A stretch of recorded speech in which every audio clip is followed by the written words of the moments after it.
Here we are. You're very welcome to a new episode coming to you from Hacker Summer Camp. We're here in Las Vegas for Black Hat USA 2024, and I'm thrilled to be joined by Theresa Lanowitz. Theresa, how are you? I am great, Sean. How are you? I'm fantastic. It's good to see you. It's always great to see you. I love how you described it, Hacker Summer Camp. Hacker Summer Camp, exactly. It's full of hackers, the place. Totally. They even ran some news segments this morning about all the hackers running around town and how to protect your phone and stuff, which is kind of funny.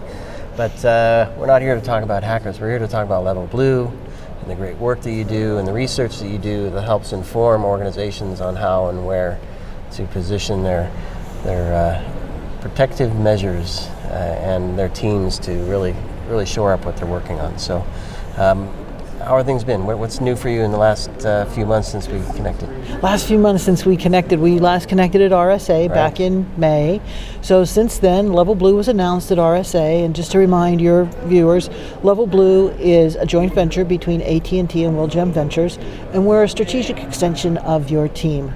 And what we aim to do is really simplify cybersecurity by helping you protect your business intelligence through our cybersecurity consulting services, help you predict your security investments through our managed security services, and help you mitigate risk and foster innovation with our Level Blue Labs threat intelligence team, and that's Cybersecurity Simplified. So just a little commercial on who we are. No, that's important. It's important, and all that stuff without you is a huge, complex challenge for many organizations. It is. Yeah, we know everything is just unwieldy, and the IT estate is just so complex. Yeah. And the other thing that's new is when we last spoke in May, we had just launched our Level Blue Futures Report, our core, our big flagship thought leadership piece for the entire year.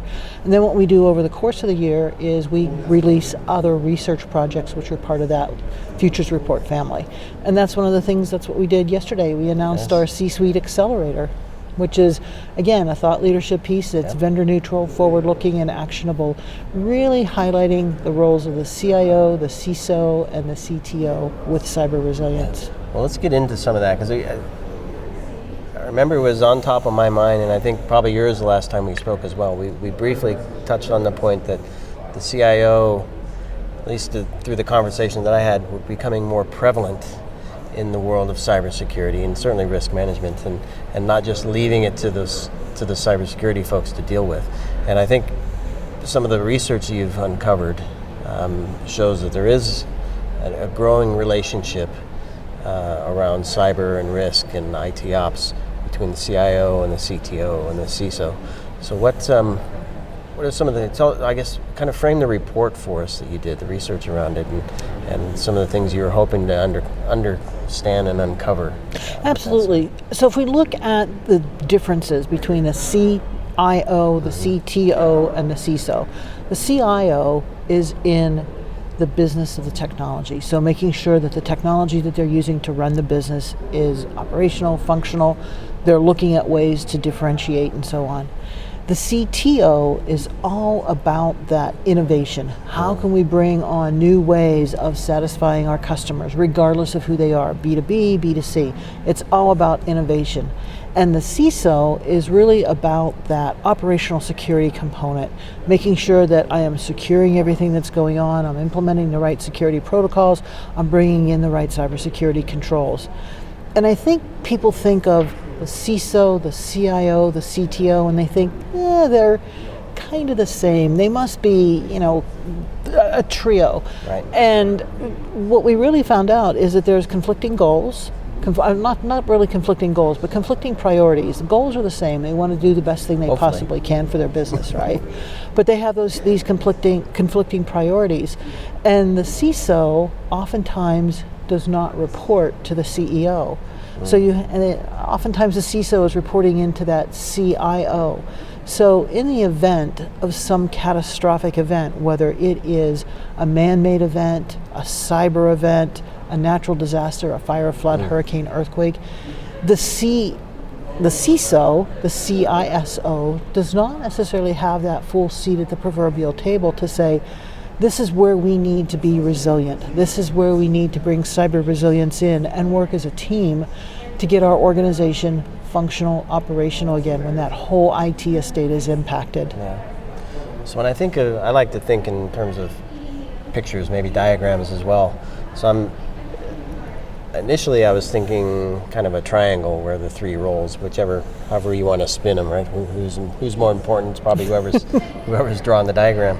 But then as you were talking, I was thinking, especially with the two, the CIO and the CTO, and then you mentioned CISO off the side. I was thinking 2 points, and then a CISO kind of dragging on the two of them, right? And I think in many cases that's kind of what it is. Right. And then, but thinking as a triangle, which I think we all hopefully want to see happen, right, where they're kind of equal and joining together. I then look back at my product development days, and I think, well, you can't change that it's a triangle. You can only change the size of the sides. Right. And usually it's around quality and speed and cost, right? Cost, quality, schedule, triangle, yes. So with that, I don't know, does that conjure up any thoughts from you, or does it trigger any points from Well, the research? CIO, the CISO, and the CTO, they have to be equal. They have to be equal partners in what's going on inside of the organization.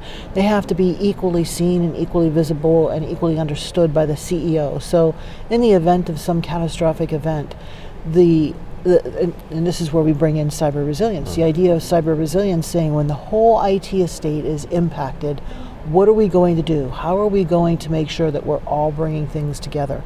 And the triangle that you envisioned, having the CISO kind of dragging along, the CISO is the only one out of those three, out of the CIO and the CTO, that has sort of a reactive type of budget.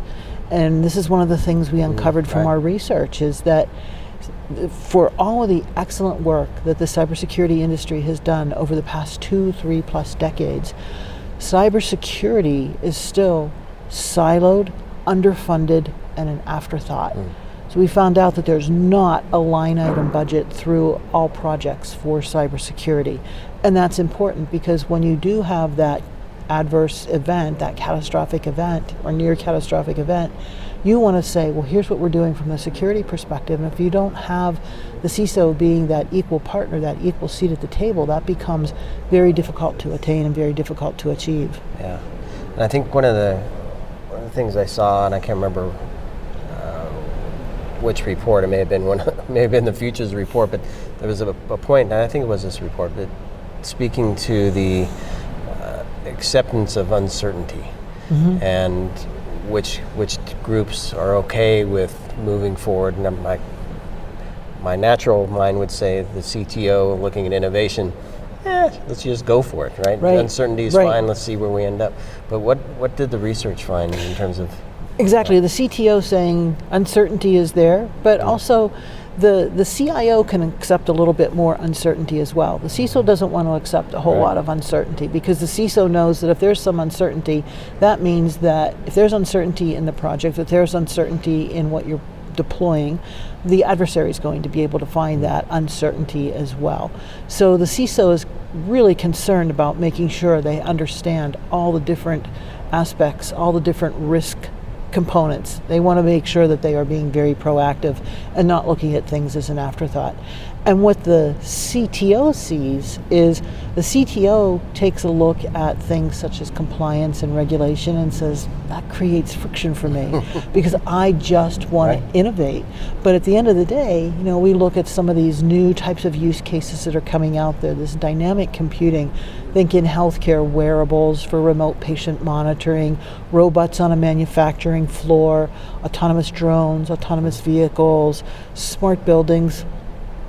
In a compliant driven type of industry, the CTO knows they have to deal with compliance, but while they're innovating, they just want to have sort of a blank slate, so to speak, to be able to innovate and think differently. Yeah. So what can you share in terms of, I want to hear a conversation, because you get to talk to these folks, right? As they're building and creating and transforming their organizations into something for the next generation. What did the conversation sound like, I don't know, maybe a year or 2, 3 years ago between these three roles? And how do you help change that conversation so that they are better aligned and not just working toward the same goal, but actually in lockstep with each other along the way? Yeah, I think a couple, 3 years ago, we had the perfect storm. We had the pandemic. And what the pandemic did was it accelerated digital transformation. And as an industry, even without the pandemic, we were at this pivotal point where tooling is really good. Being able to develop a software program, being able to roll out a software program, a product, is so much easier than it has ever been in the past. We have the cloud, we have SaaS applications. So we had this perfect storm of the technology is so good, so much better than it's ever been. And suddenly businesses of all types needed to pivot. So suddenly this conversation around resilience started to come into play, 2020, 2021. And it was, I think at that point we started to see that the CIO, the CTO, and the CISO had conflicting priorities. So even though people thought maybe they're working together, we still saw, and we still see, a lot of isolated silos where security is off by itself. It's not integrated into the business. And that becomes a big problem for the business, because the business looks at security and says, I'm spending all this money on security, but I'm not 100% certain what I'm getting. So it's up to the CISO to really advocate for a proactive budget and align the cybersecurity goals with the business initiatives. Right. So not having those as two separate things, but really having them aligned together. And we also found out in our research that there's still a lot of unfinished business around digital transformation. You know, digital transformation was all the rage a couple of years ago. Right. And what we're finding out is that cybersecurity teams are still dealing with the after effects of digital transformation. Interesting. What's, so many questions in my head. What's, let's see, which one do I pick? Because I'm just trying to think, we're probably doing better, and so aside from reporting structure, are there signs that an organization can look for to say we're not operating like we should? And then I have another question to follow with that, but are there signs? I think there are signs. Cross-functional communication. Does your development team talk to your cybersecurity team, to your networking team, to your operations team, to the line of business? So cross-functional communication. So a signal there is, if you don't have that meeting scheduled.